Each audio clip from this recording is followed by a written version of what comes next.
Hey, what's up? This is Chosen, and I'm sure a lot of you out there have heard about all of the drama around Unity the last few days because this is a game engine that is going to start charging developers based on simply installing the game, which obviously is going to have a massive effect on free-to-play games because they get masses of people installing them who never intend on spending any money. They just want to try it out for like 30 minutes or so, and then they uninstall it. Well, that developer has to pay for them doing that. So this could really affect some of those freemium games like Raid Shadow Legends if now they're going to have to start paying for all of these installs regardless if they ever spend anything or not. And all of this drama is directly related to Raid Shadow Legends because Raid Shadow Legends does run on Unity. So it's not with like Unreal Engine or anything like that. This will directly apply to Plarium and Raid Shadow Legends. And there has obviously been a ton of backlash over this. If you are out of the loop, just the quick summary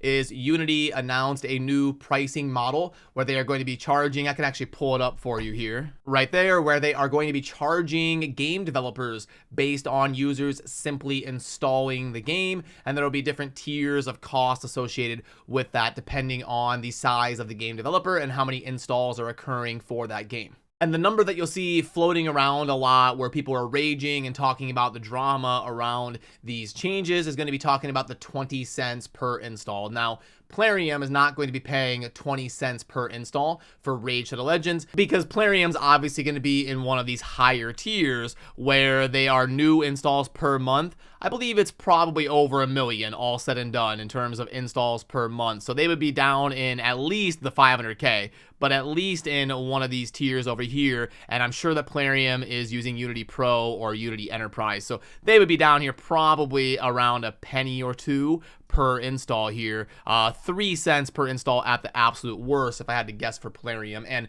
in terms of the numbers and like even if this were retroactive, which is a hot topic, some people are saying it is retroactive, some people are saying it is definitely not. The wording here at the very top, you can see this section right here. Check if the Unity runtime fee applies to your game and estimate any applicable fees.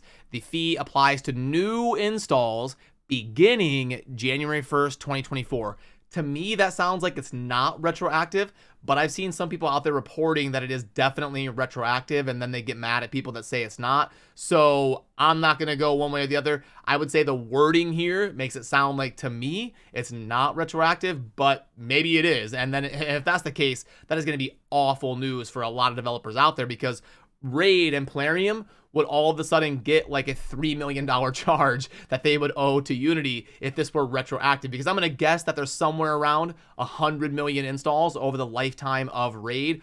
All of the campaigns they've done with Ronda Rousey and all of these things where people just download the game and try it for free, it's got to be around 100 and 150 million. So if this did go live, Plarium would end up having to pay like 3 to 5 million to Unity that would be due on the time of this change. But if it's not retroactive, then Plarium's going to be paying, I don't know, like 350, 400K a month, something like that to Unity, which is still huge. Even if they go with like the new installs and Raid kind of stays on its normal trajectory. But of course, unfortunately, like everything in life, the people this really screws over is the little guy. It's the people that make the games like Vampire Survivors or Valheim, like the people that don't have crazy monetization opportunities in their game. They don't have microtransactions like Raid, but they still get a decent following installing their game, but they're not such a big developer that they're going to be down in these other tiers where it's like 2 or 3 cents, where it's the people that are paying the full 20 cents per install. So you end up in a situation where you have a game like Vampire Survivors where Asmongold does a video on it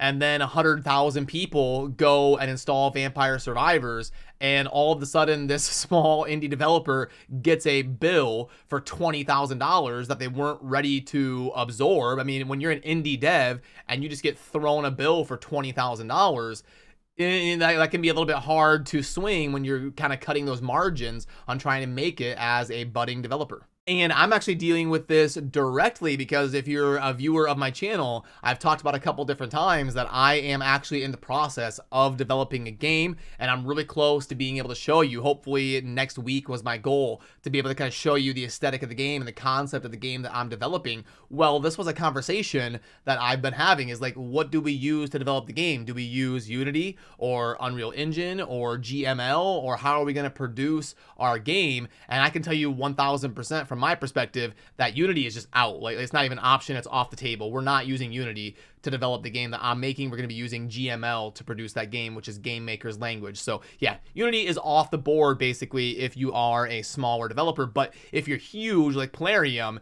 and you're down in one of these other tiers, you're only paying like 1 or 2 cents per install because you have the enterprise version and you're getting a ton of traffic on your game. Probably something that Plarium can absorb pretty easily, but it's not going to be something easily absorbable by small developers that are trying to kind of get their start in the industry. But you got to also keep in mind that developers aren't just going to throw up their hands and eat this cost. They're probably going to be trying their best to pass this down the line and pass this on to the consumer. That's how these things work, is eventually it always trickles down to the consumer getting screwed because prices go up or monetization gets changed and altered to kind of adjust to the new landscape of these different fees coming in. So if Plarium's revenue for the game starts going down 3 cents per install, they are definitely going to be trying to figure out how can we make up for that on the back end? How can we increase monetization opportunities to not have to absorb this cost and continue to grow as a game developer? So the end result is that the small indie developers are going to get screwed or just flat out not be able to use Unity, or the end user is going to be faced with more monetization from these companies that don't want to eat this loss. But then also there's another side of this coin, and that is going to be the abuse and the different things that are going to be able to be done against developers. You're going to be able to see like hate installs. You're going to be able to see content creators, they don't like a game or a game developer, they can send their legions of viewers like, hey, go install this free game and just delete it. And then that developer is going to get hit with a charge of $15,000, $20,000, $25,000, and they will have gotten no revenue from it. If it's a free game on Steam or some passion project or whatever, there's going to be opportunities for people to get really screwed over. Or we see these like massive botting operations where they've got like 1,000 phones and they're doing all this crazy stuff, like they're botting loot in Diablo 4 or they're doing app reviews or whatever. These operations are going to be able to go to developers and basically threaten them and be like, hey, if you don't pay us $25,000, we're going to run up $100,000 worth of Unity install fees that you're going to have to pay. And then these developers are going to be like, do we pay them off or what do we do here? Because we can't really stop their operation from doing all of these installs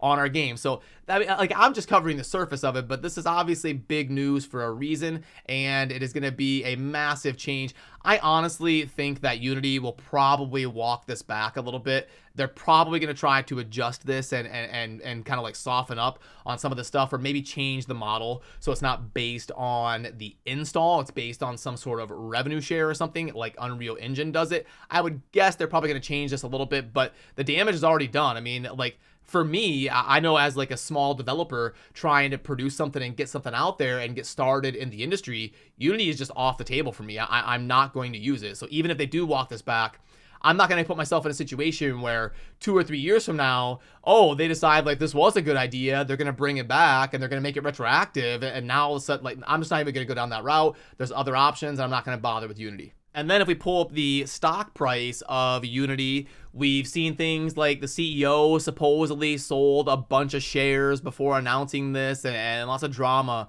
around the stock price. But I think maybe a reason that Unity is trying to get savage about this monetization model is if you look at their stock, like just back in, what was this? So this was going to be like towards the end of 2021, Unity was blowing up. It was doing super well here as a stock, got all the way up to $190, and now it's trading at 35 or 36. So yeah, they have had a massive fall in revenue. Obviously, the stock has been plummeting, so I'm sure they're probably discussing internally, how do we reverse this trend? How do we start generating more revenue per share? And how do we start improving investor sentiment to start having our stock go up instead of free falling, which is why we start to see a savage monetization tactic like we're getting with the 20 cents per install. So yeah, I thought this was going to be pertinent for the channel because Raid Shadow Legends does run on the Unity engine, and I would love to hear your thoughts down below on the whole Unity drama and what is going on. I will definitely monitor the situation for you here on the channel and keep you in the loop of any